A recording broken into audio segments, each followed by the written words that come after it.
สวัสดีจ้าพี่น้องจ้าบรรยากาศแรกตอนเช้าพระอาทิตย์ก็กำลังสิขึ้นหมอกก็จางๆจะเริ่มหายละหายแล้วจ้าพี่น้องจ้าจากที่หมอกหนาแต่เช้าเลยจ้าสายุก็อยู่ที่สวนผักคือเก่าจ้าพี่น้องจ้า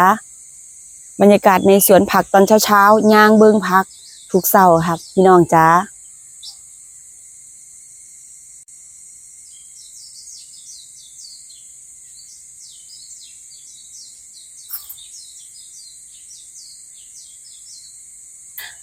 พี่น้องจ้าบรรยากาศตอนเช้าสดชื่นหมอกลงยอดพักสายุก็จะมาย่างทุกเช้าจ้าบรรยากาศหน้าหนาวมันก็จะประมาณนี้เนาะจ้าพี่น้องจ้า